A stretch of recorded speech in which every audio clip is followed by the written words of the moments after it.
धन्यवाद हा. मी काही मोठा विद्वान वगैरे काही नाही, विद्यार्थी आहे, अजूनही शिकतोय.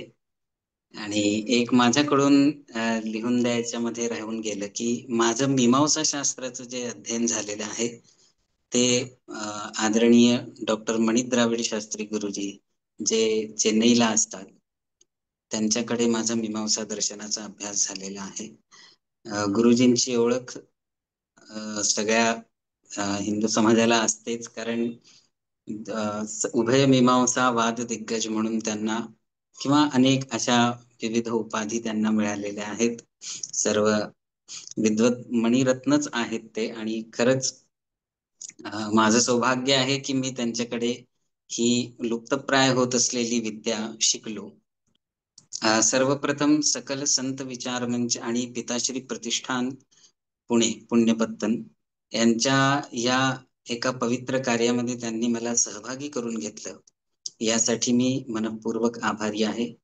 आदरणीय कोल्हटकर मॅडम, आदरणीय बर्वे मॅडम ज्यांच्या माध्यमातून हा योग जुळून आला, तर त्यांचेही मी आभार प्रकट करतो सुरुवातीलाच.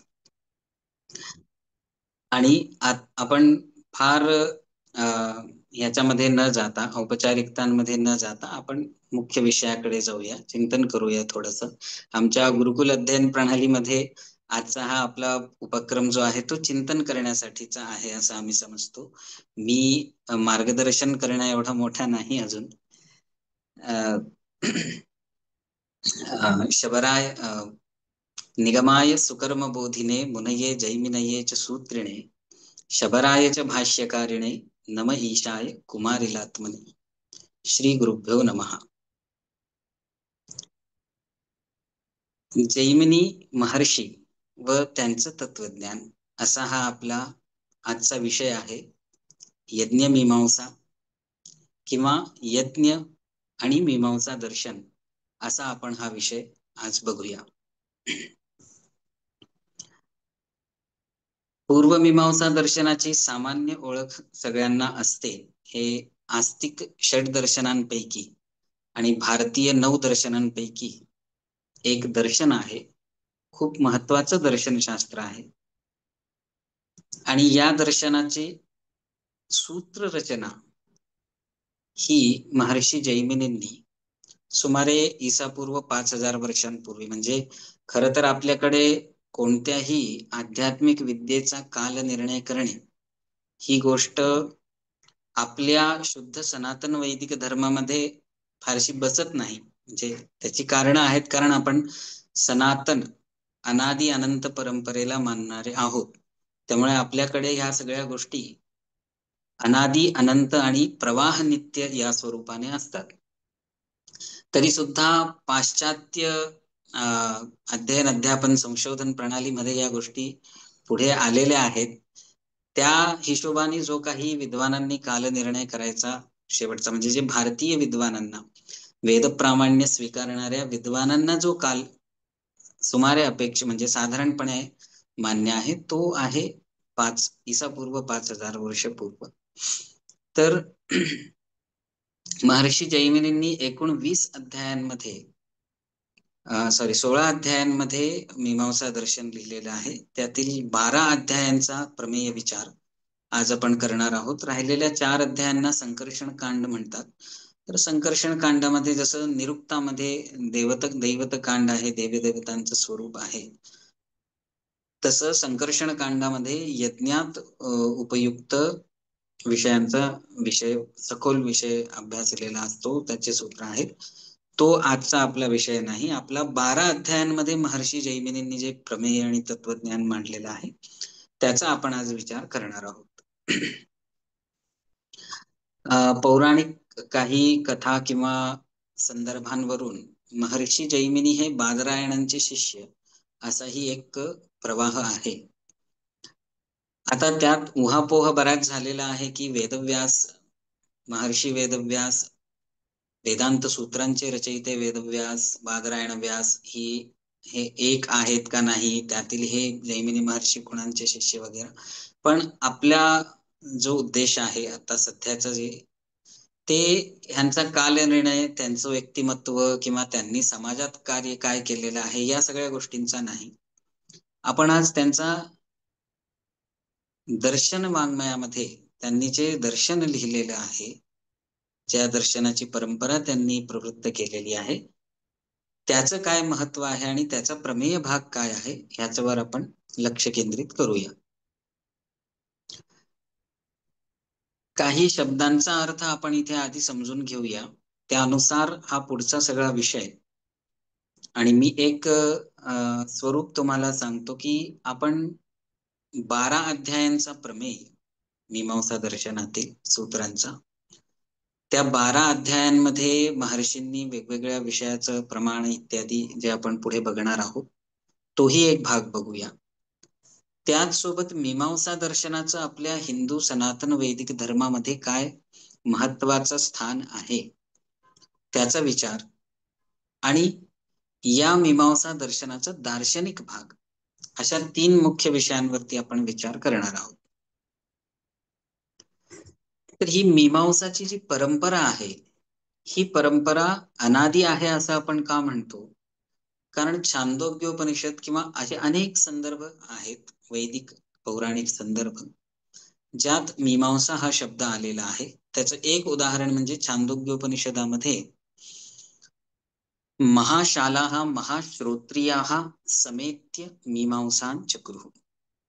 आता महाशालाः आणि महाश्रोत्रिय, हा श्रोत्रिय शब्द प्रकर्षेण वेद तदर्थज्ञ या अर्थामध्ये, म्हणजे वेदाला आणि संपूर्ण वैदिक वाङ्मयाला प्रकर्षाने जाणणारे आणि त्याचा अर्थ समजून त्याचं तत्वज्ञान ज्यांना झालेलं आहे, अशा लोकांना श्रोत्रिय म्हणतात. तर असे महाश्रोत्रिय एकत्र येऊन मीमांसां चक्रुः, मीमांसा करत होते. तर मीमांसा करत होते याचा अर्थ काय आहे? मीमांसा शब्दाचा नेमका काय अर्थ अपेक्षित आहे? सध्या शास्त्रकारांना याचा काय अर्थ अपेक्षित आहे? तर मान पूजायाम, मान जिज्ञासायाम, मान विचारे, अशा वेगवेगळ्या अर्थामध्ये हा धातू त्या त्या गणांमध्ये व्याकरणाप्रमाणे विभक्त आहे. त्यातील पूजित विचार या अर्थाचा मीमांसा शब्द सध्याच्या आपण ज्याच्यावर चर्चा करणार आहोत, मीमांसा शास्त्र, त्याला त्यात घेतलेला असतो. विचारशास्त्र, पूजित विचारशास्त्र हे मीमांसा शास्त्र आहे. याला पूर्व शब्द का लावलेला असतो याचाही विचार करायला पाहिजे. तर मंत्रब्राह्मणयोः वेद नामधेयम या उक्तीप्रमाणे मंत्रात्मक आणि ब्राह्मण ग्रंथात्मक जे वेदराशी आहे, त्याला एकूण दोघांना मिळून वेद अशी संज्ञा आहे. आणि त्यात ब्राह्मण ग्रंथांमध्येही परत उपनिषदांचा एक सूक्ष्म विभाग आहे, जो अध्ययन करताना वेदपाठ शाळेत किंवा वैदिक अध्ययन करताना ब्राह्मण ग्रंथांमध्ये अध्ययन उपनिषदांचा होऊन जातो. पण उपनिषदांचा विषय जो आहे, प्रतिपाद्य विषय, तो ब्रह्म आहे, निर्गुण चैतन्य आहे. आणि ते उत्तर आश्रमांमध्ये अपेक्षित असल्यामुळे उत्तर मीमांसा या नावाने त्या वेदार्थाचा किंवा त्या वैदिक भागाचा विचार करणारा जो न्याय मार्ग आहे, जे शास्त्र आहे, त्याला उत्तर मीमांसा किंवा वेदांत असं म्हणतात. आणि वेदांचाच जो मंत्रात्मक आणि कर्मपरक वेद भाग आहे, त्याचा अर्थ सांगणारा किंवा त्याचा अर्थ सांगण्यासाठीचे नियम सांगणारं जे शास्त्र आहे, ते पूर्व मीमांसा शास्त्र आहे. म्हणून मीमांसा शास्त्र आहे, म्हणून ते पूर्व मीमांसा.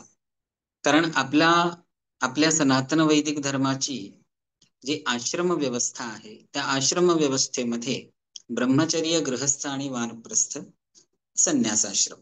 तर वानप्रस्थ आणि संन्यासाश्रम मध्ये तत्वचिंतनासाठी लागणारं वाङ्मय आरण्यक उपनिषद या स्वरूपात आहे. आणि ब्रह्मचर्य आश्रमामध्ये किंवा गृहस्थाश्रमामध्ये लागणार वैदिक वाङ्मय जे आहे ते कर्मपरक वैदिक वाङ्मय आहे, ब्राह्मण ग्रंथ आहेत, संहिता भाग आहे अनुष्ठानासाठी.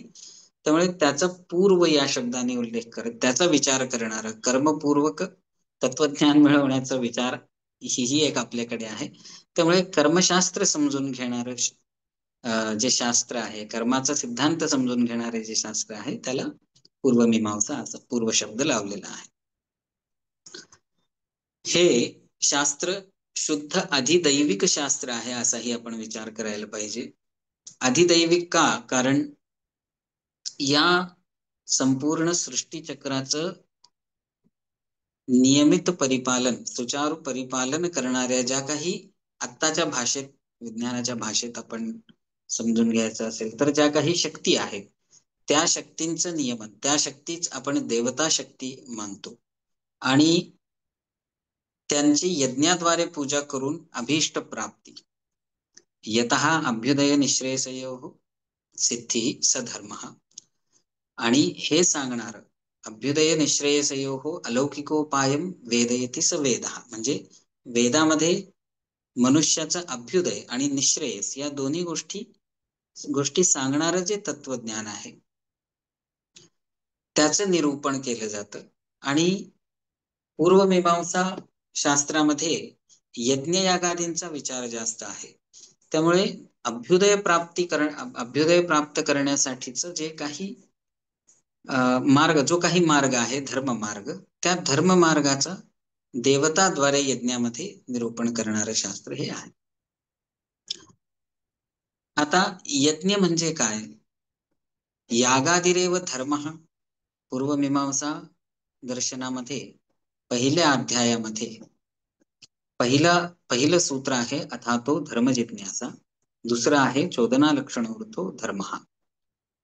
हे शास्त्र धर्म ज्ञान करून घेण्यासाठी आहे. मग धर्म काय आहे? तर यागादिरेव धर्मः. वेदाने एखाद्या प्रयोजनासाठी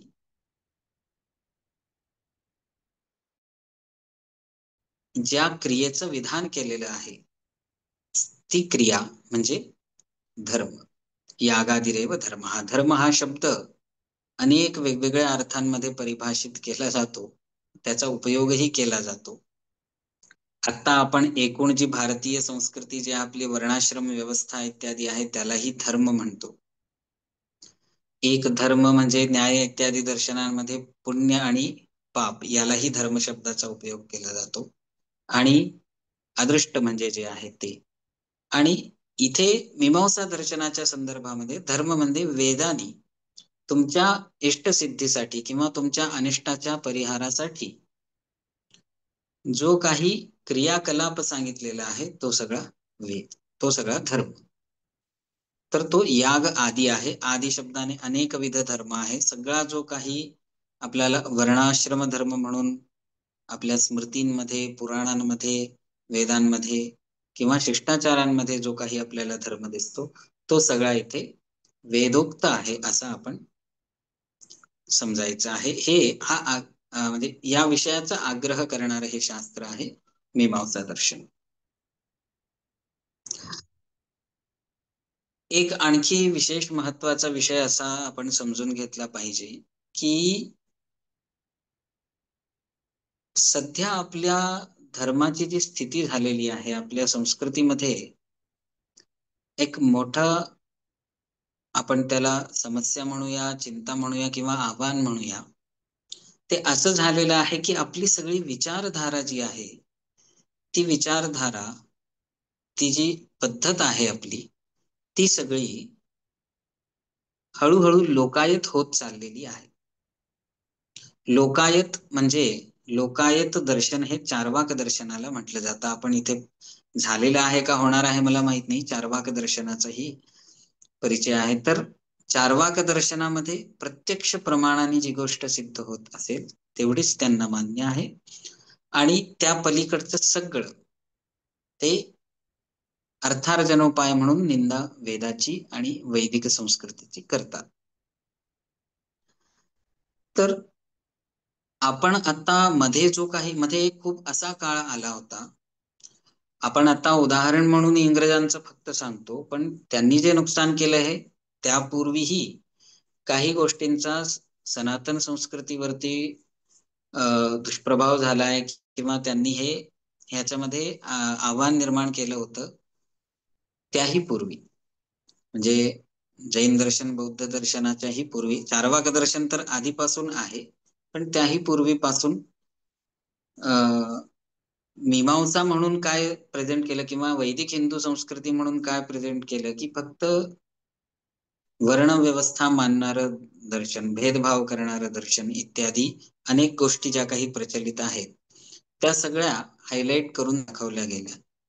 आणि या सगळ्यांना उत्तर देणारा जो युक्तिवाद, या सगळ्यांना पुरून उरणारं जे काही आपलं वैदिक तत्वज्ञान होतं, ते सगळं हळूहळू बाजूला केलं गेलं. बुद्धिपूर्वक, प्रयत्नपूर्वक बाजूला केलं गेलं. त्याच्यातलं शिक्षण आपलं काढून घेतलं. मग ते समाजात त्याचं आचरण आपल्याकडून हळूहळू त्याची निंदा करणे इत्यादी प्रकार करून त्यांनी हे करून टाकलं. आणि भारतीय समाजाला, हिंदू समाजाला किंवा वैदिक सनातन मतावलंबीला अशी परिस्थिती आणून करून दिलेली आहे की त्यांना त्यांचे मूल युक्तिवादच माहित नाहीये.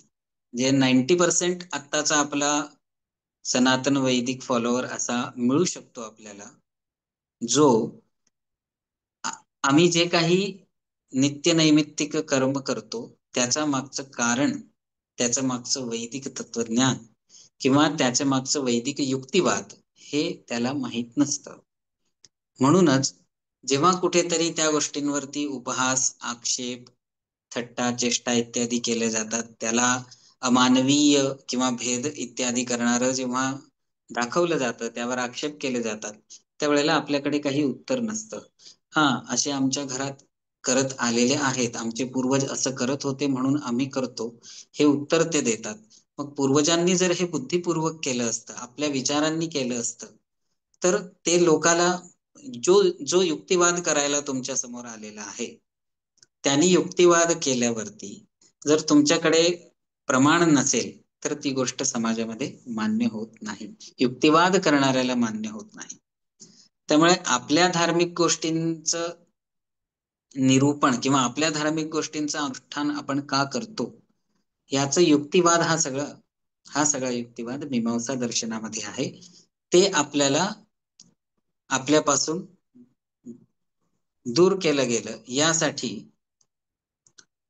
यामुळे आता आपण त्या गोष्टींचा, त्या आक्रमणांचं प्रत्युत्तर देऊ शकत नाही.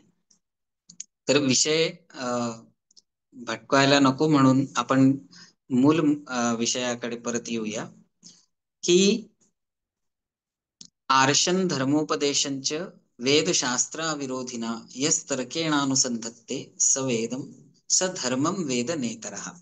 हे वायुपुराणामध्ये आलेलं आहे की आर्ष धर्मोपदेश यस्तर्केण अनुसंधत्ते वेदशास्त्र अविरोधिना. वेदशास्त्र विरोधी तर्क आणि वेदशास्त्र अनुकूल तर्क, मीमांसा दर्शन किंवा कोणतंही भारतीय दर्शन आपल्याला वेदशास्त्र अनुकूल तर्क करण्याची क्षमता देतं, आपल्याला तसं तर्क करायला शिकवतं. कारण आपल्यालाही आपण करत असलेल्या गोष्टींमध्ये शंका निर्माण होऊ शकते. का आम्ही श्राद्ध करावं, का आम्ही देवपूजा करावी, का आम्ही दान करावं, का आम्ही परोपकारार्थ कार्य करावं, फक्त स्वतःच का बघू नये, अतिथी सत्कार करा, म्हणजे अगदी फार छोट्या छोट्या गोष्टींपासून मोठ्या मोठ्या धार्मिक किंवा सामाजिक अनुष्ठान त्यागवृत्तीने केल्या जाणाऱ्या किंवा आध्यात्मिक उपासना, स्वतःच्या चांगल्यासाठी केल्या जाणाऱ्या सगळ्या गोष्टी, समाजाच्या चांगल्यासाठी, परिवाराच्या चांगल्यासाठी केल्या जाणाऱ्या सगळ्या गोष्टींवरती जेव्हा एखाद्या युक्तीने आपल्या समोर प्रश्न उभा राहतो, ती आपलीही युक्ती असू शकते, समोरच्याचंही तर्क असू शकतं, त्यावेळेला त्याचं उत्तर देता येणं हेही तेवढं महत्वाचं आहे. आणि ते आपल्याला दर्शनशास्त्र शिकवतं. आता जे काही आपण 6 दर्शनांचा परिचय किंवा त्यांचं तत्वज्ञान समजून घेणार आहात, त्यामध्ये मी तुम्हाला असा आग्रह करेन की भक्ती शास्त्र किंवा भक्ती कशी करावी किंवा भक्तिमय वातावरणामध्ये राहून आपल्या ईश्वराची, आपल्या उपास्याची उपासना, त्याची जवळीक आपण कशी करावी आणि त्याच्यामध्ये तल्लीन कसं व्हावं, हा सगळा भाग ना, हा भावनिक भाग आहे. यासाठी आपण तत्संबंधी ग्रंथ वाचावेत आणि फक्त तेवढंच वाचू नये. कारण हे तुम्ही का करता, हा जेव्हा कुणी तुमच्या समोर प्रश्न उभा, तुमचा देव दिसत नाही तर देव आहे हे कशावरून तुम्ही सिद्ध कराल, असा प्रश्न विचारल्यावरती आपल्याला युक्तीला संयुक्तिक उत्तर देता आलं पाहिजे आणि प्रमाणमूलक उत्तर देता आलं पाहिजे. त्यासाठी योग दर्शनांचा अभ्यास करायचा आहे. दर्शन भक्तीचं शास्त्र नाही. दर्शनशास्त्र शुद्ध युक्तिवाद आहे आणि फक्त युक्तिवाद नाही तर वेदमूलक युक्तिवाद आहे. त्यामुळे न्यायवैशेषिक, सांख्ययोग, पूर्वमीमांसा, उत्तरमीमांसा किंवा दुसरं काही जेव्हा तुम्ही वैदिक वाङ्मयाशी संबंधित, पौराणिक वाङ्मयाशी संबंधित किंवा याच्या आपल्या हिंदू धर्माशी संबंधित ज्याला दर्शन म्हणू किंवा जिथे विचार आहे असं सगळं समजून घेताना थोडी जरी मेहनत झाली, जरी आपल्याला त्या गोष्टी समजत नसतील तरी एक दोनदा, तीनदा, चारदा, आता काही शाळेत सगळ्या गोष्टी आपल्याला समजतात, विज्ञानाच्या सगळ्याच गोष्टी माहिती आहेत आपल्याला, असं काही नसतं. पहिल्याला आपण त्या काही सोडून देत नाहीत, आपण त्या समजण्याचा प्रयत्न करतो. पण आम्हाला भक्तीमध्ये एवढा आनंद व्हायला लागलाय की आता ते प्रयत्नपूर्वक आपण त्याचा अभ्यास करत नाहीये की त्यातला ते काही कारण मीमांसा त्याची असू शकते, आपण तो भाग सोडूया.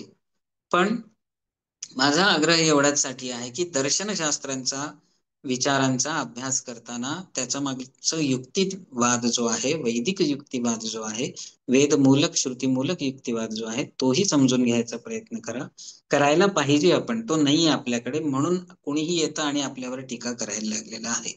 आणि आपल्या आता इथे जे ऐकणारे आहेत, आता उपस्थित किंवा नंतर व्हिडिओ बघून जे ऐकतील ते कदाचित याचे अभ्यासक आहेत, त्यामुळे त्यांना त्या गोष्टी माहीत असतील, त्यांनी त्यांच्या लहानपणी या सगळ्या गोष्टी ऐकलेल्या असतील.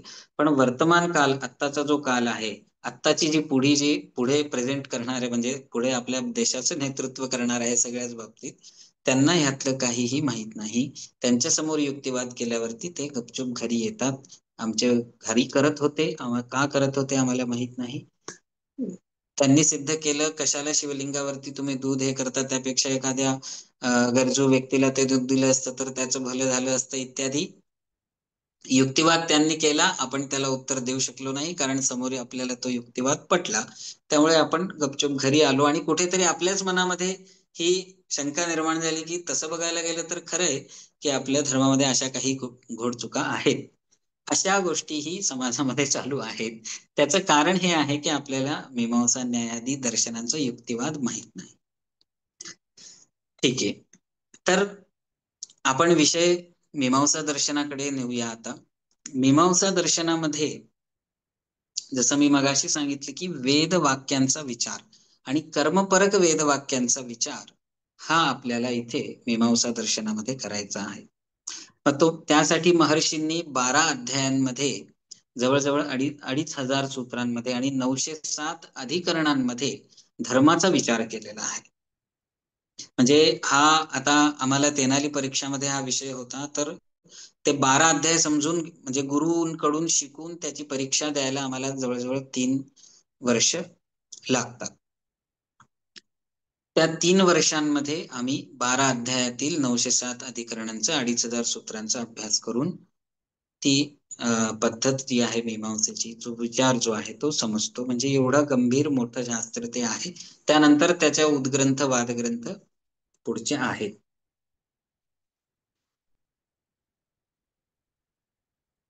कुमारील भट्टांचं जर म्हणजे शंकराचार्यांचं चरित्र जेव्हा आपण बघतो त्यावेळेला कुमारील भट्टांचं नाव येतं.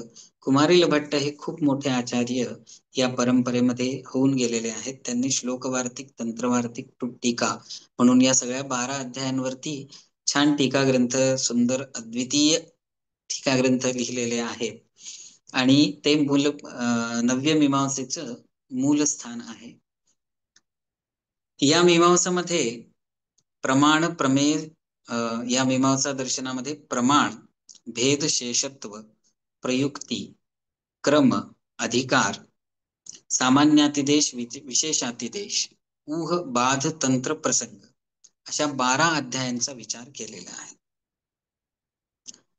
12 अध्यायांमध्ये सर्वात सुरुवातीला प्रमाण अध्यायाचा विषय काय आहे तो आपण थोडक्यात बघूया. की धर्म काय आहे, धर्माचं प्रमाण काय आहे आणि काय धर्माचं प्रमाण म्हणून मान्य करू नये, या गोष्टीसाठी कुमारिल भट्टांचं काम मोठं आहे.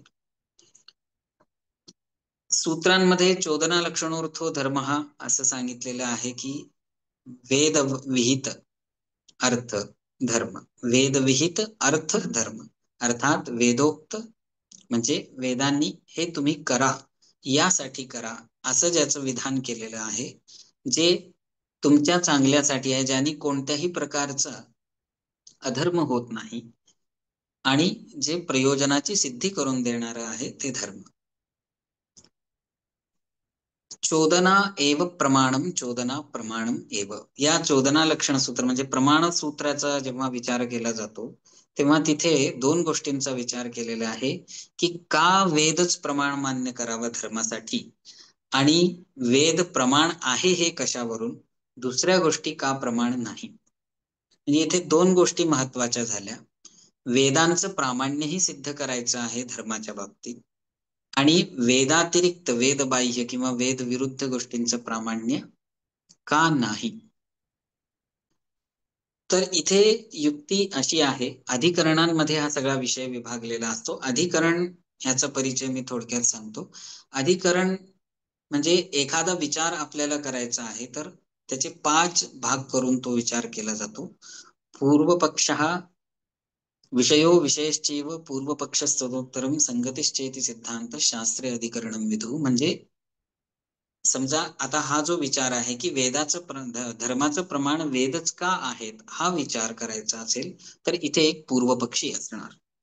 ही फक्त आपल्या धर्मामध्ये आपल्या संस्कृतीमध्ये पूर्ण स्वतंत्रता, पूर्ण सोय आणि सुंदर अद्वितीय सोय आहे की आपण आपल्या धार्मिक गोष्टींमध्ये युक्तीला स्थान देतो आणि तुम्ही आम्हाला प्रश्न विचारू शकता, आम्ही त्याचं युक्तिपूर्वक उत्तर देऊ. हे पूर्वमीमांसा आणि उत्तरमीमांसा दोन्ही दर्शनांमध्ये अधिकरण रचनेनुसारच विषय दिलेले असतात. त्यामुळे पहिला विषय धर्माचं प्रमाण वेदच का आणि दुसरे का नाही. तर इथे पूर्वपक्षी येणार, तो युक्तिवाद करणार, त्याला त्या युक्तींना खोडून सिद्धांत युक्ती ज्या वेदाला अनुकूल आहेत त्या युक्ती द्यायच्या आहेत. त्या युक्ती देऊन हा युक्तिवाद का केला गेला, का पूर्वपक्ष मांडला गेला, का त्याच्यावरती सिद्धांत आणला हे सांगणं. हा विषय या मीमांसा दर्शनामध्ये का आणला गेला ही संगती सांगणे आणि या विचाराचं काय प्रयोजन आहे. लोकांना जे साधारण अनुष्ठान करणारे सकल समाज आपण म्हणूया त्यांना याचा काय उपयोग होईल असा सगळा विचार, 5 विचार जे आहेत ते अधिकरणांमध्ये केले जातात. तर धर्म वेदमूलक आहे तुम्ही म्हणता, पण वेदच का प्रमाण आहेत, कारण धर्म तर दिसत नाही. तिथे सांगितलं जातं की प्रत्यक्ष, अनुमान, उपमान, जे आता जेव्हा न्याय इत्यादी दर्शनांचा परिचय होईल तेव्हा हा प्रमाण परिचय सगळा तुमचा होऊन जाईल. तर तो प्रत्यक्षादी प्रमाण म्हणजे प्रत्यक्ष, अनुमान, उपमान, शब्द, अर्थापत्ती, अनुपलब्धी अशा अनेक प्रमाणांनी, कोणत्याही प्रमाणांनी तर धर्म दिसत नाही. चक्षुरेंद्रियाने दिसत नाही तर बाकीचे प्रमाण जे आहेत ते प्रमाणमूलक या प्रमाणांच्या आधारावरच आहेत. अनुमान प्रमाण, उपमान प्रमाण. तर मग धर्माचं प्रमाण नाही तर धर्म आहे, त्याचं अनुष्ठान केलं पाहिजे, त्यांनी काहीतरी तुमचं अभ्युदय किंवा निश्रेयसाची सिद्धी होईल असा विषय नाही, असा साधारण पूर्वपक्ष युक्तिवाद त्यांनी केल्यावरती चोदना लक्षणोर्थो धर्म हा या सूत्रामध्ये वेद प्रामाण्य सिद्ध केलेला आहे की वेदच का प्रमाण मानावेत, कारण वेद अनादी प्रवाहाने नित्य आहेत. वेद अपौरुषेय आहे हा विषय सगळ्यांनी ऐकला असेल. तर अपौरुषेय आहे म्हणजे एखाद्याने ज्यादा फार मोठा याचा त्रास केला तो पाश्चात्य विद्वानांनी, त्यांनी वेदांचा कालनिर्णय केला आणि ही एखाद्या मनुष्याची रचना आहे असं त्यांनी जे काही सिद्ध केलेलं आहे. त्यामुळे फार वेद प्रामाण्य हानी झालेली आहे. पण मनुष्याची रचना कशी असते, की मनुष्य एखादा विषय कुठून तरी समजून घेतो, स्वतःच्या डोळ्यांनी पाहतो, कुठून तरी ऐकतो किंवा आणखीन दुसऱ्या कुठल्या तरी प्रमाणाने तो त्या विषयाला आधी समजतो आणि मग तद्विषयक ग्रंथांची रचना करतो. ते वाचून दुसऱ्या लोकांना त्या विषयाची माहिती होते. असं वेदांच्या बाबतीत नाही. वेद अनादी वाङ्मय आहे आणि ऋषींनी वेद रचलेले नाहीयेत, ऋषींना वेद दिसलेले आहेत. त्यामुळे दर्शनात ऋषी, मननात मुनी, त्यांना ते मंत्र द्रष्टे आहेत, मंत्र करते नाही. त्यामुळे वेद कसे झाले? अनादी झाले. कशावरून? आत्ता जे काही भारतामध्ये वेदाध्ययन चालू आहे, ती वेदाध्ययनाची परंपरा अशी आहे की वेदाध्ययन हे गुरु अध्ययन पूर्वक आहे. गुरुमुखात वेदाध्ययन आपण करतो. म्हणजे आम्हाला जे आज शिकवतायत गुरुजी, त्यांनीही याच पद्धतीने वेदाध्ययन केलं असेल. आत्ता हे पब्लिकेशन वगैरे आलेलं आहे, त्यामुळे आपल्याला वेदांची पुस्तकं उपलब्ध आहेत. पण वेदांना श्रुती का म्हणतात? कारण ह्याची आपल्याकडे येण्याचा जो मार्ग आहे तो श्रवण आहे. मग हे श्रवण क्रमाने आत्ताच वेदाध्ययन जर गुरुपूर्वक आहे, तर त्या गुरूंनीही गुरुपूर्वकच अध्ययन केलं असेल. मग त्यांच्या गुरूंनीही गुरुपूर्वक अध्ययन केलं असेल. असा विचार करत करत तुम्ही कुठपर्यंत जाऊ शकता, की ही सृष्टी जेव्हा झाली त्यावेळेला एक कुठलं तरी सुरुवातीला मनुष्य असेल किंवा ऋषी असतील किंवा ईश्वर तरी असेल, ज्यांनी या वेदांची रचना केली आणि मग ते पुढच्यांना सांगितले. तर मीमांसा दर्शन ह्याला नकार देतं, की कोणत्याही युक्तीने हे असं सिद्ध करता येत नाही की सृष्टीची सुरुवात झालेली आहे आणि त्यावेळेला एखाद्याने रचना केली आणि मग ते आपल्या शिष्यांना शिकवलं. बरं, असं म्हणलं तर मग पुराणांमध्ये सृष्टीच्या उत्पत्तीची कथा येते, त्याचं काय होईल? तर तिथे मीमांसकांचा युक्तिवाद असा आहे की यह कल्पस्य कल्पपूर्व हेही वेदामध्येच आलेलं आहे. वेदांनीच सांगितलेलं आहे की सर्व हा कल्प जो असतो, कल्प म्हणजे ही सगळी सृष्टी, युग व्यवस्था जी काही आपली आहे, तर ही सृष्टी कल्पपूर्वक आहे. म्हणजे धाता यथा पूर्वम अकल्पयत. समजा हे आपण वेदांत प्रमाणाने हिरण्यगर्भ पुरुष ऐक्षणाने सृष्टी मान्य केली, तरी पूर्व कल्पामध्ये जसं होतं तसं या कल्पाची सुरुवात झालेली आहे. अनंत कोटी ब्रह्मांड आहेत, ही गोष्ट आपल्याला माहिती. त्यामुळे एखाद्या ब्रह्मांडाची रचना होत असताना दुसरं ब्रह्मांड अस्तित्वात नाही असं नाही. त्यामुळे तत्र विद्यमान तिथे असलेल्या गोष्टींचं अनुसंधान फक्त या ऋषींना झालेलं आहे. किंवा हिरण्यगर्भ एक जर आपण सृष्टीच्या आदिकर्ता ईश्वर मान्य केला, तरी त्यांना या गोष्टींचं फक्त स्मरण करून त्यांनी या ऋषी मुनींना याचं स्मरण जसं होईल किंवा त्यांना याचं प्रत्यक्ष जसं होईल त्याची व्यवस्था केली. या पद्धतीने रचना कधीही झालेली नाही. हा वेदराशी नित्य आहे. वेदराशी नित्य आहे. जर हा वेदराशी नित्य सिद्ध करायचा का एवढा हट्ट करायचा किंवा का अट्टहास आहे? तर वेदराशी नित्य नसेल तर ते स्वतः प्रमाण होत नाही. स्वतः प्रमाण काय गोष्टी आहे, की मला एखादी गोष्ट समजली दुसऱ्या कुठल्या तरी व्यक्तीकडून आणि मी तिसऱ्याला सांगितली, तर त्यांनी जर मला क्रॉस क्वेश्चनिंग केलं की बाबा हे कशावरून तू म्हणतोय ते बरोबर आहे, तर मी त्याच्याकडे बोट दाखवणार. त्यांनी मला सांगितलं, मला यातलं काही माहित नाही. तर त्या व्यक्तीने हे ज्ञान कुठून घेतलं? असं करत करत हे परतः प्रामाण्य झालं या गोष्टींचं, की दुसऱ्यावरती अवलंबून ह्याचं प्रामाण्य असतं. पण धर्म केल्याने तुम्हाला पुण्याची प्राप्ती होणार, यज्ञ केल्याने तुम्हाला स्वर्ग प्राप्ती होणार किंवा ज्या काही तुमच्या कामना असतील त्या सिद्ध होतील, हा वेदात सांगितलेला विषय प्रमाण म्हणून कधी ओळखला जाईल? जर वेदही स्वतःचं प्रामाण्य दुसऱ्याकडून अवलंबून सांगत असतील. वेदोक्त विषय जर एखाद्याची वाक्य रचना असेल, तर त्यांनी तो विषय कुठल्या तरी इंद्रियांनी किंवा कुठल्या तरी दुसऱ्या माध्यमातून समजून घेतला. म्हणजे वेदांचं स्वतः प्रामाण्य गेलं. वेदांचं स्वतः प्रामाण्य गेलं म्हणजे आपण जे काही धर्मानुष्ठान करत आहोत ते सगळं साशंक होईल. त्याच्यावरती शंका निर्माण होईल की हे कधीतरी कुणाला तरी भ्रमात्मक ज्ञान झालं असेल आणि त्यांनी हे सगळं लिहिलं, आणि त्यानुसार आता बाकीचे लोक अंधानुकरण करायला लागलेत.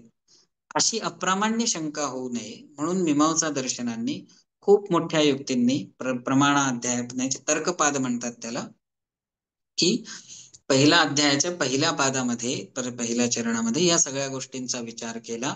त्यांनी सुरुवातीला वेदांच्या प्रामाण्यावरती प्रश्न उपस्थित करून वेदांचं स्वतः प्रामाण्य आहे हे सिद्ध केलं. स्वतः प्रामाण्य सिद्ध करण्यासाठी वाक्यांचं स्वतः प्रामाण्य कसं असू शकतं? काहीतरी ज्ञान मिळवल्याशिवाय आपण वाक्य बोलू शकत नाही. वेद तर वाक्य आहेत, वाक्यांचं स्वतः प्रामाण्य कसं असेल म्हणून ही शंका निर्माण केली. त्यावरती त्यांनी उत्तर हे दिलं की लौकिक वाक्य माणसांची ही क्षमता नाहीये. माणसांना कुठून तरी ज्ञान मिळवावं लागतं आणि मग ते बोलतात आणि त्यानंतर ते वाक्य पौरुषेय वाक्य असल्यामुळे प्रमाण का अप्रमाण हे आपण युक्तींनी किंवा प्रत्यक्ष आधी प्रमाणांनी ठरवायचं. पण वेदांच्या बाबतीत असं नाहीये. वेद अनादी आहेत, शब्दही अनादी आहे. म्हणजे जो आपण आता ऐकतोय हा वर्णात्मक शब्द हाही अनादी, या वर्णात्मक शब्दांचे अर्थही अनादी नित्य आहेत. या शब्द आणि अर्थांचा संबंधही नित्य आहे. त्यामुळे कोणत्याही मनुष्याचा, ऋषीचा किंवा ईश्वरांचा या वेदांच्या प्रामाण्याशी काही घेणं देणं नाही. वेदांचं स्वतंत्र स्वतः प्रामाण्य आहे. वेद शब्दात्मक आहेत, त्यामुळे शब्दनित्य करणं भाग होतं, शब्दनित्य सिद्ध करणं भाग होतं. शब्दनित्य आहेत, अनादिकालापासून चालू आहेत, अर्थही नित्य आहेत, त्यांचा संबंधही नित्य आहेत. म्हणजे एखाद्याने एखाद्याला भाषा शिकवली आणि त्या भाषेच्या आधारावर त्याला अर्थबोध होत असेल अशी ही प्रक्रिया वेदांची नाही. असं आधी त्यांनी वेदांचं प्रामाण्य सिद्ध केलं ह्या प्रमाण अध्यायामध्ये. मग ही एक गोष्ट त्यांनी जे चोदना लक्षणोर्थो धर्म हा या सूत्रामध्ये उपस्थित केली होती की वेदच का प्रमाण आहेत आणि वेदांचं प्रामाण्य कशावरून. तर एक उत्तर मिळालं की वेदांचं प्रामाण्य हे अनादी असल्यामुळे स्वतः प्रामाण्य आहे. आता वेदच का प्रमाण आहेत, तर शब्द नित्य शब्दाला सोडून, म्हणजे वैदिक वाङ्मयामध्ये जे काही धर्म इत्यादी गोष्टी आपल्याला यज्ञ यागादी गोष्टी सांगितलेल्या आहेत धर्म म्हणून, त्या व्यतिरिक्त कोणत्याही प्रकारचा धार्मिक कृत्य जे वेदामध्ये नाही, धार्मिक कृत्य म्हणून केलं जाते पण जे वेदामध्ये नाही किंवा वेदमूलक स्मृती पुराण इतिहास किंवा शिष्टाचारामध्ये नाही, त्या गोष्टीचं प्रामाण्य हे स्वतंत्र असू शकत नाही. का? कारण तुम्हाला आत्ता चक्षुरिंद्रियांनी किंवा कोणत्याही तुमच्या प्रत्यक्ष इंद्रियांनी हे समजायला काही मार्ग नाही की आज तुम्ही यज्ञ केलं की उद्या स्वर्ग किंवा मरणोत्तर किंवा दुसऱ्या जन्मामध्ये तुम्हाला स्वर्ग किंवा वाईट कर्म असेल तर नरक इत्याची ती प्राप्ती होणार मिळेल. बरं, हे सगळं का पाहिजे? पुण्य, अदृष्ट, पाप या सगळ्या गोष्टींची काय गरज आहे? तर त्याचंही एक उत्तर आहे की जगत वैचित्र्य अन्यथा अनुपपत्त्या, त्याचं काहीतरी कारण दिलं पाहिजे. जगत वैचित्र्य अन्यथा अनुपपत्ती म्हणजे काय आहे की ह्या जगामध्ये एकाच शेतात पिकलेलं अन्न खाणाऱ्या लोकांचं वर्ण वेगळं, म्हणजे त्यांचा कलर वेगवेगळा आहे, त्यांची देहयष्टी वेगवेगळी आहे. तेच अन्न खाणाऱ्याची एकाची बुद्धी वेगळी, दुसऱ्याची बुद्धी वेगळी, तो एक श्रीमंत, तो एक गरीब, तो एक सुखी, तो एक दुखी. एखाद्याला प्रचंड सहाय्य मिळतं, दुसऱ्याला कशाचंही सहाय्य मिळत नाही. सुख तारतम्य, दुःख तारतम्य, संपत तारतम्य हे सगळं बघून ह्याचं काहीतरी कारण असावंच लागतं. बर, जन्मलेल्या बाळाला स्तन्यपानाची प्रवृत्ती होते, त्याला कुणी शिकवलंय स्तन्यपान कसं करायला पाहिजे? म्हणजे आपल्या अनिष्टाच्या निवृत्ती करण्यासाठीचे उपाय काही आपल्याला, आत्ताच हे शरीर आहे, या शरीराची रचना या आईच्या पोटात आत्ता झालेली आहे, मग हे आलं तरी ज्ञान कुठून? म्हणजे कुठेतरी हे संस्कार स्वरूपामध्ये सुरक्षित होतं की या जीवाला धोका निर्माण झाल्यावर कसं काहीतरी करायला पाहिजे, किंवा अमुक एक प्रकारची संवेदना शरीरामध्ये झाली की अमुक एक ठराविक प्रकारची आपल्याला प्रतिक्रिया द्यायची आहे, रिएक्शन द्यायची आहे. ह्या सगळ्या गोष्टी या शरीराच्या पूर्वी ह्याला कुठेतरी माहित होते. म्हणजे काहीतरी एक चैतन्य तत्व आहे बरं, ते चैतन्य तत्व जर सगळ्यात समान असेल तरी सुद्धा मग हे वैविध्य दिसायला नको? म्हणजे या वैविध्याचंही काहीतरी कारण आहे. हे तारतम्य सुखदुःखांचं एखाद्याला जास्त एखाद्याला कमी, याचंही काहीतरी कारण असायला हवं. ते कारण काय आहे? तर एकूण सगळ्या दर्शन चार्वाक सोडले की जैन, बौद्ध, न्याय, वैशेषिक, पूर्व मीमांसा, उत्तर मीमांसा, वेदांत या सगळ्या दर्शनांनी अदृष्ट नामक गोष्ट मान्य केलेली आहे की जेव्हा कोणत्याही दृष्ट प्रमाणाने म्हणजे प्रत्यक्ष प्रमाणाने किंवा युक्तींनी तुम्हाला हे सिद्ध करता येत नाही, तेव्हा यामागचं काहीतरी अदृष्ट कारण आपल्याला मान्य करावं लागणार. ते अदृष्ट कारण फक्त आणि फक्त वेदमूलक असू शकतं, असू शकतं नाही आहे. ते वेदमूलक आहे. वेदांनीच आपल्याला हे कळेल की अमुक एक गोष्ट केली तर चांगलं पुण्य आणि अमुक एक गोष्ट केली तर वाईट. म्हणजे आपल्या भारतीय संस्कृतीचं, आपल्या ज्याला आपण हिंदू संस्कृती आता म्हणतो, सनातन वैदिक धर्म जो आहे, याचा एक महत्वाचा जो भाग आहे अपूर्व, अदृष्ट, ज्यावर आपली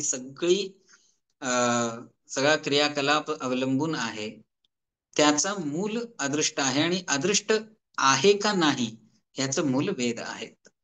त्यामुळे वेदांचं प्रामाण्य टिकवण्यासाठी, वेदांचं प्रामाण्य सिद्ध करण्यासाठीचा सगळा युक्तिवाद या प्रमाण अध्यायामध्ये केलेला आहे. बरं, आता असंही नाहीये की आपण जे काही धर्म म्हणून करतो ते सगळं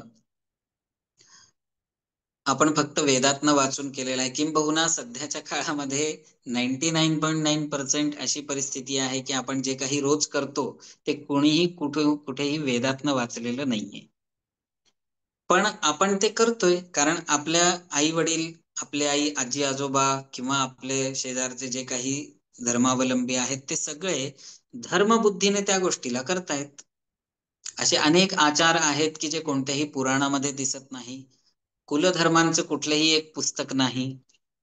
मग अशी अनेक प्रमाणं आहेत धर्मासाठीची. ह्याला प्रमाण मान्य तरी कसं करावं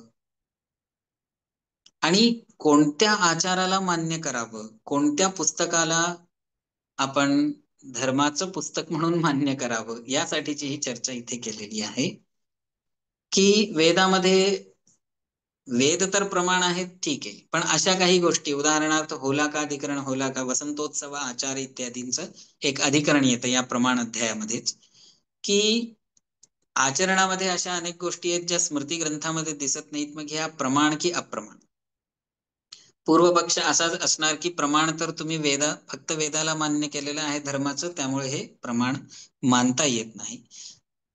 युक्तिवाद सिद्धांताचा त्याच्यावर असा आहे की वैदिक धर्मावलंबी म्हणजे शिष्टाचारामध्ये ज्या गोष्टी धर्मबुद्धीने केल्या जातात तो सगळा शिष्टाचार हेही धर्माचं प्रमाण आहे. पण शिष्टाचारापूर्वी कुणाचं प्रामाण्य? स्मृतीचं. स्मृतीच्या वरती श्रुतीचं. म्हणजे श्रुती स्मृती आचार. श्रुती स्मृती सदाचार स्वस्य च प्रियमात्मनः असा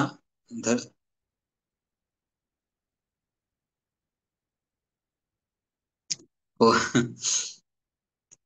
मी म्हणूनच प्रस्तावनेमध्ये सुरुवातीला हा विषय सांगितला की आपल्याला भारतीय संस्कृत वाङ्मय म्हणा किंवा संत वाङ्मय म्हणा किंवा अशा गोष्टी ह्या फार आपल्याला आवडणाऱ्या भाषेमध्ये आणि आवडेल अशा पद्धतीचे ऐकायची सवय झाली. त्याचा फायदा नाहीये असं नाहीये. मी कुठल्याही अध्यात्मशास्त्राच्या किंवा या वाङ्मयाच्या विरोधात वक्तव्य नाहीये माझं.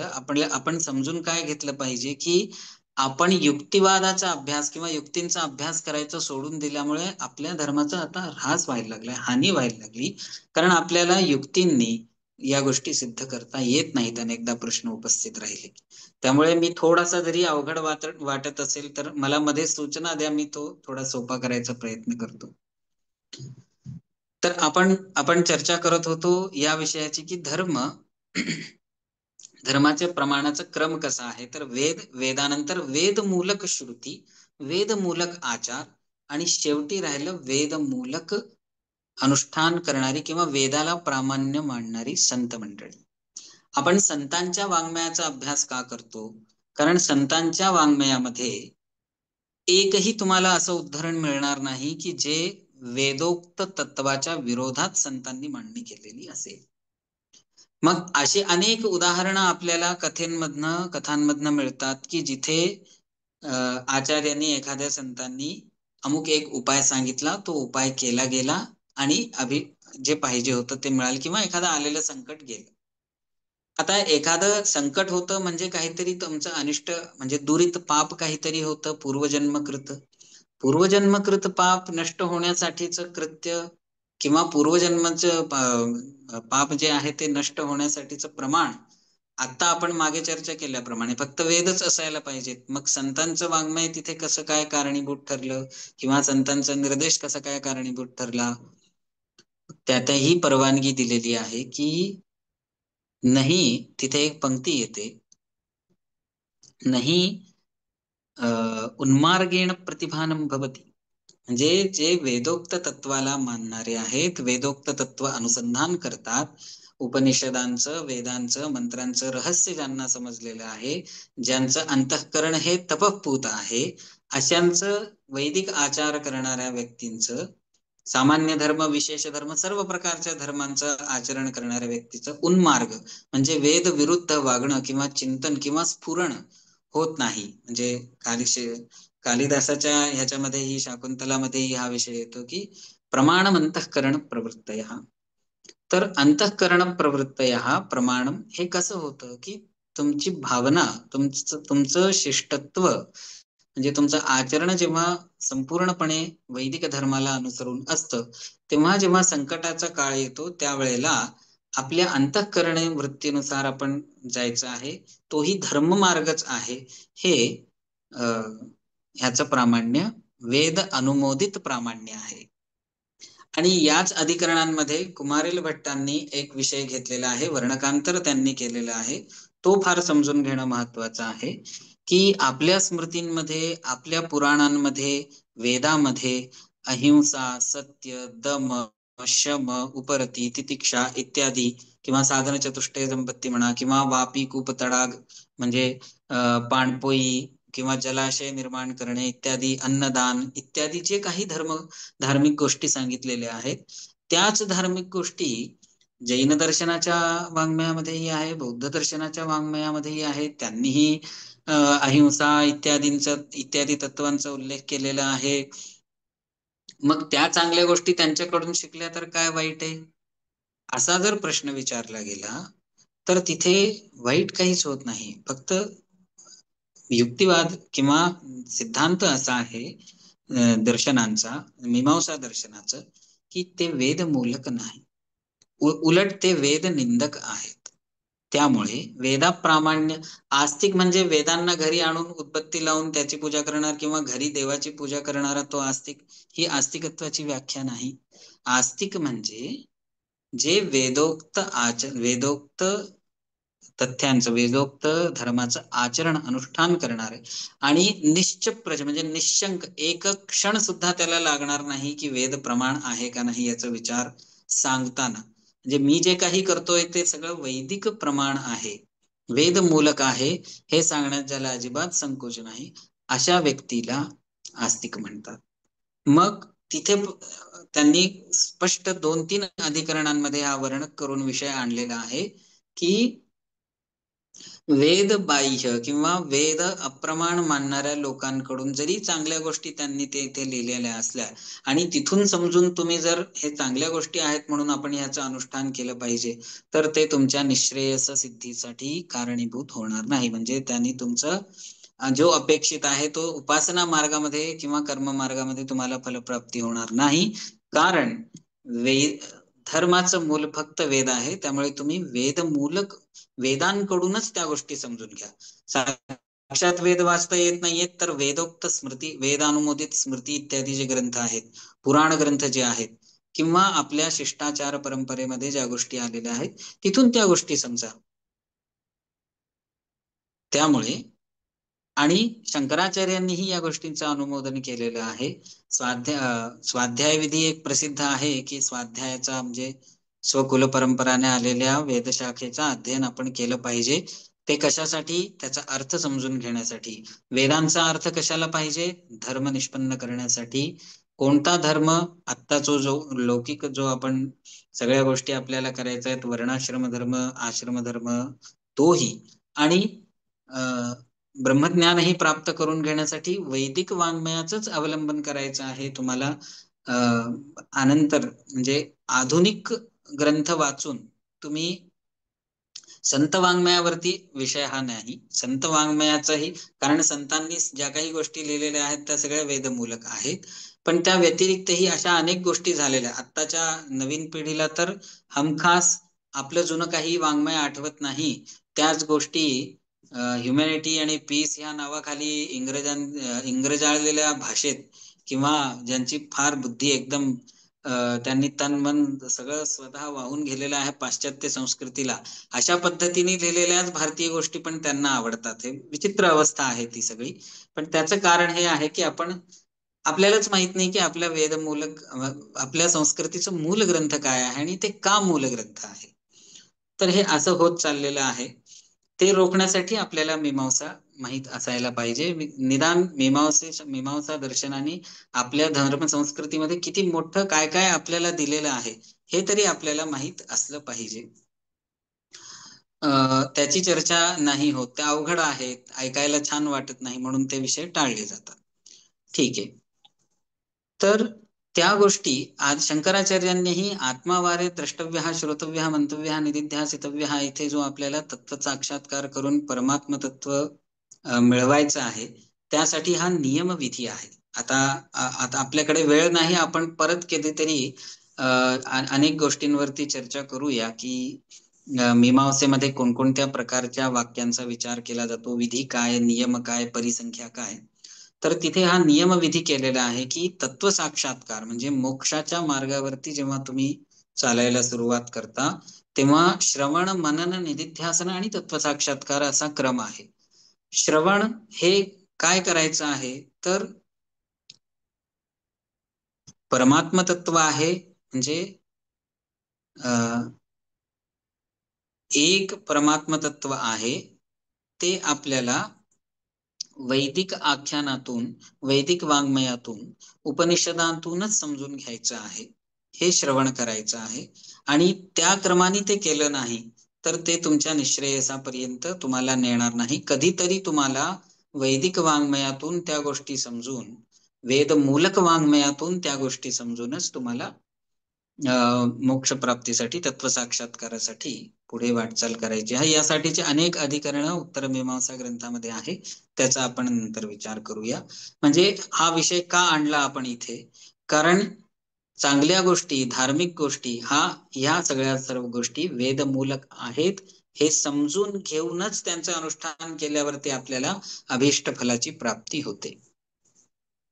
तर या प्रमाण अध्यायामध्ये पहिल्या पादामध्ये असा विचार केल्यावरती दुसऱ्या पादामध्ये अर्थवाद नामक वेद भाग जो आहे, म्हणजे कथेचा भाग जो वेदांमध्ये, प्रत्येक ठिकाणी विधिवाक्य नाही की असं करा, यजेत स्वर्ग कामः ज्योतिष्ठोमेन यजेत अग्निहोत्र जुह्यात इत्यादी. प्रत्येक ठिकाणी विधिवाक्य येत नाहीत. देवतांची स्तुती आहे, कथा उपाख्यानादी आहे.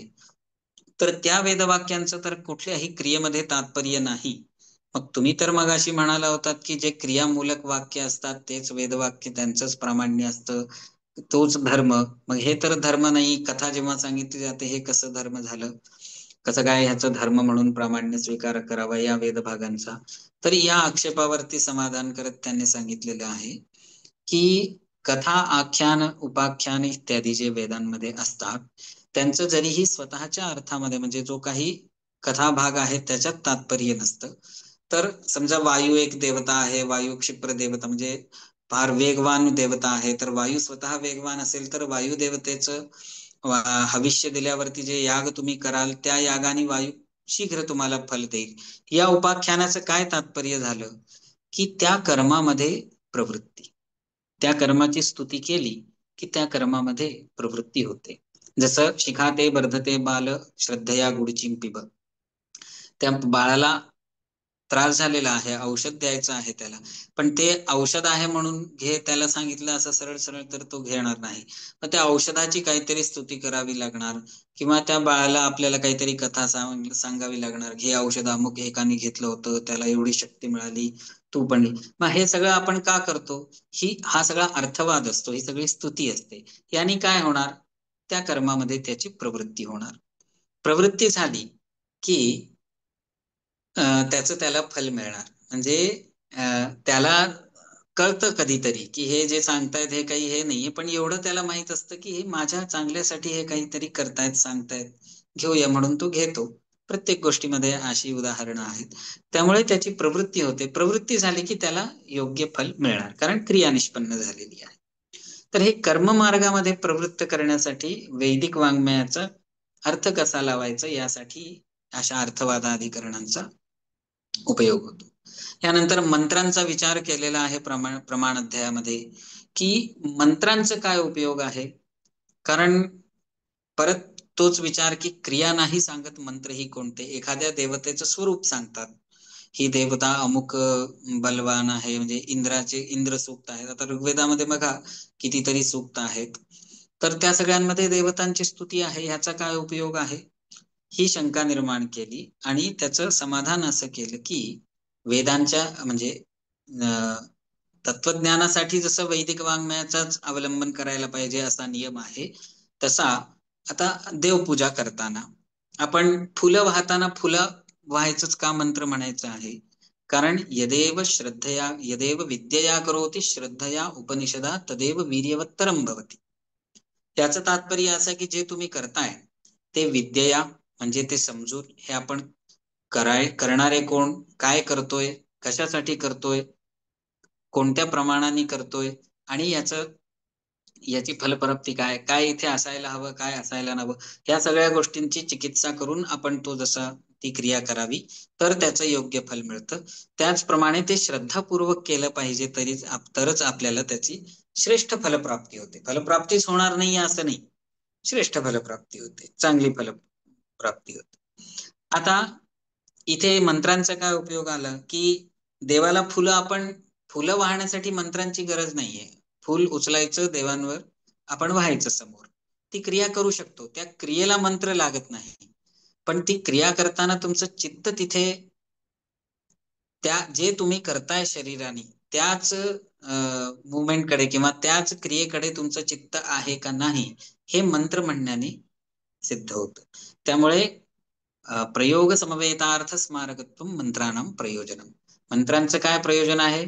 जे काही क्रिया तुम्ही करताय त्या क्रियेमध्ये तुमचं चित्त राहावं, म्हणून ज्या देवतेला तुम्ही फुल वाहताय त्या देवतेची स्तुती म्हणा, किंवा जे काही क्रिया तुम्ही करताय क्रियमाणानुवादी मंत्र, असे अनेक प्रकारचे मंत्र आहेत, त्यावरती पुढे चर्चा झालेली आहे. तर हे मंत्राधिकरण पण एक फार महत्वाचा आपल्यासाठी मीमांसामध्ये विषय आहे, प्रमाण अध्यायामध्येच आहे. यानंतर होलाक आचार, होलाक अधिकरण घेऊन आपण पुढच्या विषयांना बघूया थोडक्यात.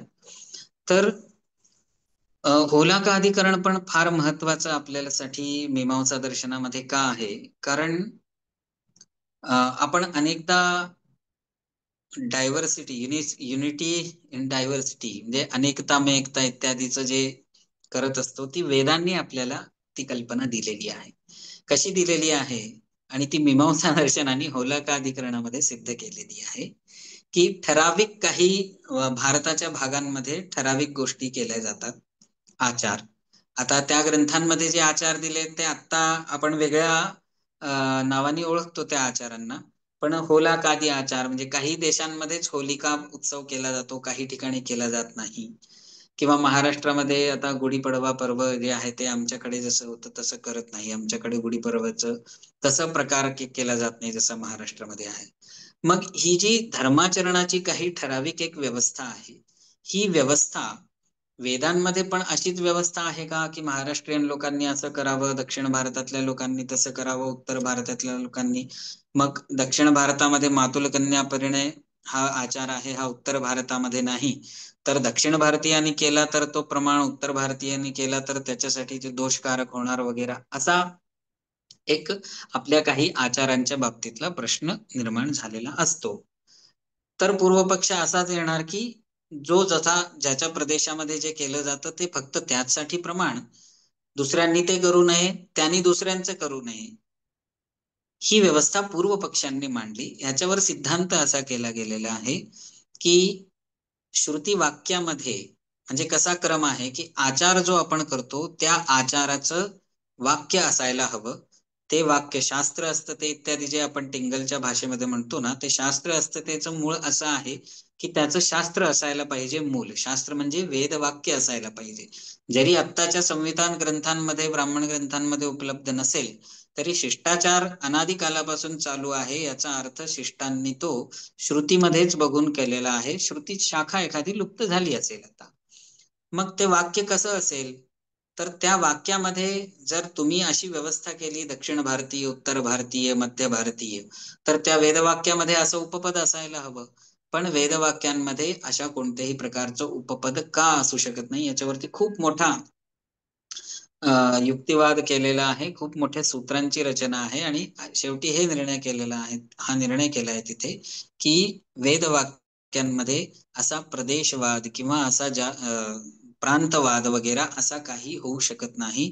त्यामुळे वेदोक्त धर्म हा सर्वांसाठी, ज्यांच्यासाठी तो करायला सांगितलेला आहे त्या सर्वांसाठी देशव्यवस्था मध्ये बांधील नाही, देशव्यवस्थेमध्ये बांधील नाही. तो महाराष्ट्रीयनांचा आचार एखाद्या मध्य भारतीयांना केला तर त्याला काही वाईट पण होणार नाही, किंवा तो महाराष्ट्रात राहायला आल्यावर त्यांनी ते केलंच पाहिजे तरच तो इथे देशामध्ये तो धार्मिक म्हणला जाईल असंही काही नाही. त्यामुळे ही स्वतंत्र व्यवस्था आहे. यांनी काय होईल की ही भेदबुद्धी जी आहे ती भेदबुद्धी कधीही होणार नाही.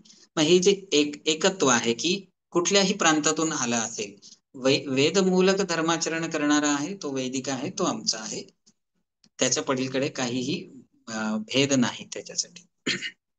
यानंतर भेद अध्याय असा एक अध्याय आहे की धर्म एक आहे का अनेक प्रकारचे धर्म आहेत. मग त्याच्यासाठी शब्दांतर इत्यादी प्रमाणांची चर्चा ह्या भेद अध्यायामध्ये केलेली असते. तिसरा अध्याय अंगत्व बोधक प्रमाणांचा अध्याय आहे, अंगत्व अध्याय, की मुख्य क्रिया कोणती आणि गौण क्रिया कोणती. म्हणजे समजा काय काय होतं, म्हणजे आपल्या लौकिक वाङ्मयामध्ये किंवा आपल्या लौकिक रोजच्या व्यवहारामध्ये या गोष्टी कशा समजून घ्यायच्या की एखाद्याने सांगितलं, म्हणजे एक साधारणपणे आपण संध्याकाळी दिवा लावतो, संध्याकाळ उलटून गेली, 8 वाजले, दिवा लावायचा का नाही, विचार काय केला जाईल, संध्याकाळी दिवा लावायचा होता, संध्याकाळ आता नाही, आता नाही लावायला पाहिजे दिवा. तर इथे तुम्ही काय, आपलं काय चुकतं की अंग कोण आणि प्रधान कोण याचा निर्णय तिसऱ्या अध्यायामध्ये केलेला आहे की प्रधान क्रिया कोणती आहे, प्रधान क्रिया आहे मूल क्रिया, आणि काल, देश, कर्ता, द्रव्य, बाकीच्या गोष्टी सगळ्या गौण असतात, त्या त्याचे अंगभूत आहेत. म्हणजे गणपती आल्यावर गणपती बसवायचा आहे, यथाशक्ती हा विषय जो येतो ना, यथाशक्ती हा विषय याच गोष्टीतून येतो की गणपतीला दुर्वा प्रिय आहे, मला दुर्वा उपलब्ध नाही, मी आता गणपतीची पूजा करायला पाहिजे का नाही. दुर्वा अंग आहे, गणपती पूजा मुख्य क्रिया आहे. तुम्ही गणपतीची प्रतिष्ठा करा, तुमच्या घरात जे द्रव्य आहे त्यांनी करा, तुमच्याकडे जे काही जी फुलं आहेत त्यांनी करा, तुमच्याकडे जे साहित्य आहे त्यांनी करा, तुमच्याकडे जर मलयाचलाचं गंध नाही तर जे गंध आहे ते लावा देवाला, पण ती क्रिया झाली पाहिजे. महत्व त्या क्रियेला आहे, महत्व त्या द्रव्यांना नाही. असा युक्तिवाद, तारतम्य विचार आपल्याला वेदमूलक युक्तींनी प्रमाणांनी करता येतो. हे तृतीय अध्यायाचं पूर्व. कारण अंगांगी काळ कोण आहे, काय सोडता येतं काय सोडता येत नाही याचा विचार आपल्याला या तिसऱ्या अध्यायामध्ये मिळतो. प्रयोजकत्व याच्यामध्ये चौथ्या अध्यायामध्ये हा विचार केलेला आहे की एखाद्या क्रियेला अनुष्ठान, एखाद्या क्रियेचं अनुष्ठान करण्यासाठी प्रयोजक काय ठरतं, म्हणजे काय तुमच्या प्रवृत्तीला कारणीभूत ठरतं ह्याचा विचार केलेला आहे. पाचव्या अध्यायामध्ये गोष्टींचा क्रमाचा विचार केलेला आहे. काय होतं अनेक वेळेला माहीत नसताना, म्हणजे मी ही लौकिक उदाहरणं का घेतो, ही रिलेव्हंट म्हणजे रोजच्या आपल्या व्यवहारात असतात की पूजा करताना पूजा करता करता आपल्याकडून काय झालं, चुकून आधी आपण फुलं वाहिली नंतर गंध लावलं, किंवा आपण आधी श्रीफळ ठेवलं नंतर आपण आधी कर्पूर आरती केली नंतर निराजन केलं, तर हा क्रम चुकला. अरे क्रम चुकला म्हणून आपण असं काही फार म्हणजे शिकवणारेही थोडं रागारागाने किंवा त्याच्यावर इतके रिएक्ट होतात की जो नवीन शिकणारा आहे, करणारा आहे, त्याला त्या गोष्टींचाच सगळ्याचा तिटकारा बसतो. तर इथे काय गडबड झाली नेमकी, की क्रम आहे. क्रम हा मुख्य क्रिया नाही, फल क्रियेचं असतं, क्रमाचं नसतं. याचा अर्थ काहीही उलट्या सुलट्या क्रमाने केलं तरी चालतं असं नाहीये, पण क्रमाला किती महत्व द्यायचं हे आपण 5व्या अध्यायातून ठरवू शकतो. कोणत्या क्रमाला महत्व द्यायचं तेही आपण ठरवू शकतो. हा सगळ्या गोष्टी 5व्या अध्यायामध्ये, या सगळ्या गोष्टी. 6वा अध्याय अधिकार अध्याय म्हणून आहे. तिथे अधिकार अध्यायाचा विषय इतका मोठा आहे की आपण तो इतक्या थोडक्यात घेऊ शकत नाही. पण एक गोष्ट जी आहे की वर्णाश्रम व्यवस्थेमध्ये वरती आक्षेप घेण्यासाठी ज्या काही कुतर्कांचा वापर केला जातो, त्या सगळ्या कुतर्कांना उत्तर आपण या 6व्या अध्यायातून देऊ शकतो. 7व्या आणि 8व्या अध्यायामध्ये अतिदेशाचा विचार केलेला आहे, की अतिदेश प्रमाण म्हणजे एकादशीचं व्रत जसं करायचं तसंच दुसरं एक व्रत कुठलं तरी सांगितलं असेल तर एक मूल व्रत प्रकृती असते आणि बाकीचं सगळं विकृती असतात. तर प्रकृती विकृती भाव म्हणजे एखादी मूळ क्रिया करायला सांगितली की बाबा आता शिरा करायचा आहे तर असा शिरा करायचा आहे. तो शिरा आपण त्या दिवशी रव्याचा केला होता, पण समजा पिठाचं म्हणजे गव्हाचं जे पीठ असतं त्याचं करायचं असेल तर त्याप्रमाणे असं आपण परत ती सगळी प्रक्रिया आपण सांगत नाही. फक्त रव्याऐवजी तुम्ही पीठ घ्या, गव्हाचं पीठ घ्या हे सांगून आपण बाकीचे क्रियाकलाप सांगत नाही. तर इथे काय झालं, शिरा जो रव्याचा होता तो काय झाला, प्रकृती झाला आणि बाकीची क्रिया त्याची विकृती. त्याचप्रमाणे धर्माचं सगळ्या विधी जर लिहित बसले ग्रंथकार किंवा वैदिक वाङ्मयामध्ये सगळ्याच आपण पाठ करा, समजा सगळे विधी सगळ्या विधींचे ग्रंथ असले असते तर सगळं आयुष्य आपलं फक्त ते ग्रंथ वाचण्यातच गेले असते.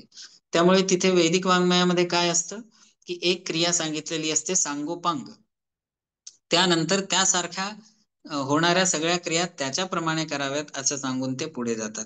मग कोणती क्रिया कोणत्या क्रियेप्रमाणे करावी, लग्नामध्ये मुंजीचे नियम किंवा लग्नामध्ये वास्तुशांतीचे नियम, वास्तुशांतीमध्ये लग्नाचे कोणकोणते नियम चालतात, कोणते चालत नाही, श्राद्धाला एकाचं श्राद्ध असेल तर, पार्वण श्राद्ध असेल तर, किंवा तीर्थ श्राद्ध असेल तर कुठले नियम लागू होतात, कुठले होत नाहीत, सगळ्या श्राद्धांचं मूळ श्राद्ध कुठलं, त्याप्रमाणे करावं तर किती करावं, देवीची पूजा एक देवीची केली तर दुसऱ्या देवीची पूजा करताना ती प्रमाण मानली जाणार का नाही, पुरुष देवतांची पूजा स्त्री देवताला चालते का नाही, स्त्री देवताची पूजा, हे हा सगळा विचार जो आहे तो प्रकृती विकृती भावामध्ये आपण करू शकतो. हा सगळा विचार तिथून वैदिक वाङ्मयामध्ये जो केलेला आहे त्याचा आपण आपल्या रोजच्या आचारावरती सुद्धा अतिदेश करू शकतो. तर हा सामान्य अतिदेश, विशेष अतिदेश 7व्या आणि 8व्या अध्यायामध्ये घेतलेला असतो. यानंतर 9वा अध्यायाचा विषय आहे ऊह. ऊह प्रमाण म्हणजे पूजा करताना गणपतीची पूजा एक सांगितली, गणपतीची पूजा गणपतीच्या पूजेमध्ये गणपतीला वाहताना इदं नमः किम सिद्धिबुद्धीसेदाय श्रीमन महागणाधिपतये नमः असं म्हणतो. आता गणपतीला जे काही आपण सगळं साहित्य वाहत होतो त्यानंतर गणपती म्हणत होतो, तीच पूजा त्याप्रमाणे करा म्हणल्यावरती मंत्र म्हणताना गणपती या शब्दाच्या ऐवजी आपण देवीचा वाचक शब्द घेतला पाहिजे. ज्या देवतेची पूजा करतोय मंत्रामध्ये त्या देवतेचं मंत्र म्हणजे प्रकृतीमध्ये तो मंत्र असेल तरीही विकृतीमध्ये म्हणजे आता जेव्हा आपण सांगतोय दुसरी पूजा जेव्हा करतोय दुसऱ्या देवतेची त्याचप्रमाणे करायची, पण मंत्र म्हणताना मात्र त्या देवतेचं नाव तिथे घ्यायचं आहे. तर ते कसं घ्यायचं आहे, त्याचे काय नियम आहे, काय काय बदलायचंय, काय बदलू नये इत्यादी सर्व विषय ऊह अध्यायाचे असतात. बाध तंत्र प्रसंग. बाध म्हणजे एका क्रियेमधून दुसऱ्या क्रियेत जेव्हा आपण पदार्थांचा अतिदेश करतो की हे याप्रमाणे करा, तेव्हा कोणकोणते येतात, कोणकोणते येत नाही, कोणकोणत्या पदार्थांचं अनुष्ठान करायचं नाही, हा बाध अध्यायांचा विषय. तंत्र म्हणजे एकोद्देश अनेकोद्देशेन सकृत अनुष्ठानम तंत्रम. आपल्या घरी पाहुणे आले की आपण 10 जणांचा स्वयंपाक करायचा असेल तर प्रत्येकासाठी वेगवेगळं भांड ठेवत नाही, तर सगळ्यांना उद्देशून एका मोठ्या भांड्यामध्ये आपण स्वयंपाक करतो आणि त्याच वेळेला जर कोणीतरी अतिथी वाढले तर त्या वाढलेल्या अतिथींनाही आपण त्यातूनच जरी तो त्या वाढलेल्या अतिथीसाठी स्वयंपाक केलेला नाही तरी त्याला आपण त्यातूनच वाढतो. तर ही तंत्र आणि प्रसंगातली गोष्ट आहे की कुठे तंत्र वापरायचं, कुठे प्रसंग वापरायचं. म्हणजे कोणकोणत्या देवतांचं कार्य करताना आपण एक तंत्राने ते अनुष्ठान करू शकतो, कोणत्या देवतांसाठी थोड्या वेगळ्या तंत्राचा वापर करावा लागणार आणि कोणत्या देवतांसाठी सगळे अंगांचं अनुष्ठान करायची आवश्यकता नाही, तर काहींसाठी केलेलं आहे त्यातूनच बाकीच्यांचं कार्य सिद्ध होईल. असं तंत्र आणि प्रसंग सिद्धी हे 11व्या आणि 12व्या अध्यायांमध्ये फार विस्ताराने तिथे त्याचा विचार केलेला असतो. असा हा 12 अध्यायांचा क्रम. 12 अध्यायांमध्ये वैदिक सनातन धर्मानुष्ठानामध्ये श्रौत यागांच्या अनुष्ठानामध्ये उदाहरणं घेऊन जरी त्यांनी विचार केला असेल तरी आपण सकाळपासून रात्रीपर्यंत ज्या काही धार्मिक गोष्टी करतो त्या सगळ्या धार्मिक गोष्टींमध्ये लागणाऱ्या असंख्य प्रश्नांची उत्तरं देणारे न्याय म्हणजे युक्ती आणि वेदमूलक युक्ती आणि वेदमूलक सिद्धांत हे मीमांसा दर्शनामध्ये 12 अध्यायांमध्ये महर्षी जैमिनींनी सांगितलेले आहेत. आता ह्या सर्व गोष्टी इतक्या महत्वाच्या आपल्यासाठी का आहेत, जसं आपण सुरुवातीपासून याच विषयावरती चिंतन करत आलेलो आहोत की आत्ताची जी आपल्या विचारांमध्ये आणि आपल्यावरती अनेक शतकांपासून झालेल्या आक्रमणांमुळे हळूहळू आपली जी तार्किकता, आपली जी वेदमूलकता, युक्तिमूलकता आणि प्रमाणमूलकता जी आहे ती फार कमी झालेली आहे आणि त्यामुळे सहजासहजी आपल्या ह्याच्यावरती आक्षेप होत चाललेले आहेत आणि ते वाढत चाललेले आहेत. लेफ्टिस्ट लोकांनी तर ह्याच्यावरती फारच त्रास उभा केलेला आहे. तर त्या सगळ्या गोष्टींना आपल्याला उत्तर देण्यासाठी आणि आपण जे काही रोज धार्मिक करतोय त्या सगळ्या धार्मिक विधींचं मूल समजून घेण्यासाठी, वेदमूलकता समजून घेण्यासाठी, आध्यात्मिक प्रवास चांगला होण्यासाठी आपल्याला मीमांसा दर्शन हे तेवढंही गरजेचं आहे.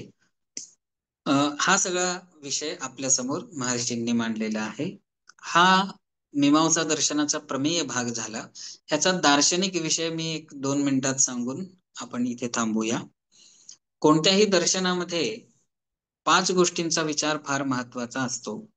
ही सृष्टी कशी उत्पन्न झाली, या सृष्टीमध्ये उत्पन्न झालेल्या प्रमेय म्हणजे मूल तत्व कोणकोणती, नित्य अनित्य तत्व कोणकोणती, आत्म्याचे किती प्रकार आहेत, आत्मा किती प्रकारचा आहे, जीवात्मा परमात्मा असं, जीवात्मा एक आहे का अनेक आहे, प्रमाण कोणकोणती आहेत, म्हणजे कशाला आपण प्रमाण मानायचं, मोक्षाचं साधन काय आहे, मोक्ष कसं मिळवायचं ह्याचं निरूपण कुठे केलेलं आहे, कोणत्या मार्गाने मोक्ष मिळेल आणि मोक्षाचं स्वरूप काय आहे, या 5 विषयांचं निरूपण प्रत्येक दर्शनामध्ये अनिवार्य कार्य आहे. त्यात मीमांसा दर्शन आहे ते द्वैतवादी दर्शन आहे.